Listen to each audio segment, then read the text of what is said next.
YNC news కి స్వాగతం.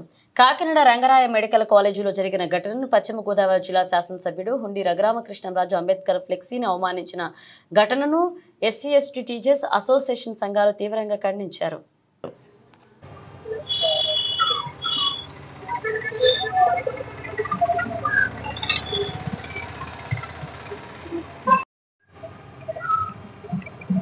ప్రస్తుతం పరిస్థితులు చూసినట్లయితే ఈ కూటమి ప్రభుత్వం ఏర్పాటు కావడంలో ఉద్యోగ ఉపాధ్యాయుల పాత్ర ఎంతైనా ఉందనేటువంటిది జగమైనటువంటి సత్యం.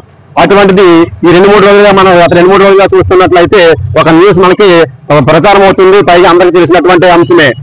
కాకినాడలో ఉన్నటువంటి రంగరాయ మెడికల్ కాలేజీలో డాక్టర్ గారి మీద ఒక ఎమ్మెల్యే స్థాయి అయినటువంటి వాళ్ళు అనుచరులతో సహా దుర్భాషలు ఆడుతూ దూషించడం అనేటువంటి జరిగినటువంటి సందర్భం మనం చూస్తున్నాం. అటువంటి ఉద్యోగుల మీద ఆ రకమైనటువంటి దాడి చేయడం కానీ, అయితే హేయమైనటువంటి పదాలు వాడడం కానీ, నిందించడం కానీ, దుర్భాషలు ఆడడం కానీ, ఇవన్నీ హేయమైన చర్యగా భావిస్తూ దీని మీద తీవ్రంగా ఖండనాన్ని వ్యక్తం చేస్తున్నాం. అలాగే నియోజకవర్గ స్థాయిలో అనేకమైనటువంటి సమస్యలు కొన్ని చిన్న చిన్న సమస్యల్ని పెద్ద చేసే ఉద్దేశంతో ఆ ఏలూరుపాడులో జరిగినటువంటి కార్యక్రమం కూడా ఒక అంబేద్కర్ విగ్రహాన్ని పక్కన ఉన్నటువంటి ఆ ఫ్లెక్సీని తొలగించి ప్రశాంతంగా ఉన్నటువంటి ప్రాంతాన్ని కులమతాలకు చిచ్చుపెట్టినటువంటి విధానం కూడా మనం చూస్తున్నాం. కాబట్టి ఈ 2 చర్యల మీద ఒకవైపునేమో ఉపాధ్యాయుల మీద ఉద్యోగుల మీద దాడిని ఖండిస్తున్నాము. అలాగే అక్కడ జరిగినటువంటి ప్రశాంతమైన వాతావరణాన్ని కులమతాలు చిచ్చుపెట్టినటువంటి సంఘటన కూడా ఖండిస్తున్నాం.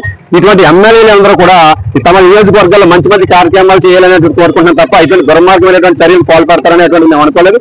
కాబట్టి ఈ రకమైన చర్యలు మరొకసారి జరగకుండా ప్రభుత్వం తన చిత్తశుద్ధిని ప్రకటించి ఈ దాడిని ఖండిస్తూ అటువంటి సమస్యలు సృష్టించినటువంటి ఎమ్మెల్యేలని దానికి కారకులైనటువంటి వాళ్ళ మీద చర్యలు తీసుకొని వారికి న్యాయం చేయవలసిందిగా కోరుతున్నాము. మరోసారి పునరావృతం కాకుండా దీన్ని చూడాలనేటువంటి ప్రభుత్వం బాధ్యత ఉంది. కాబట్టి దాని పూర్తి స్థాయిలో మండల స్థాయి ఈ తాళరేవు మండల ఎస్సీ/ఎస్టీ ఎంప్లాయీస్ అసోసియేషన్ తరఫున దీన్ని తీవ్ర స్థాయిలో ఖండిస్తున్నాం. దీనికి తగు చర్యలు తీసుకోవాల్సిన ప్రభుత్వాన్ని నిర్ణయించుకుంటున్నాం.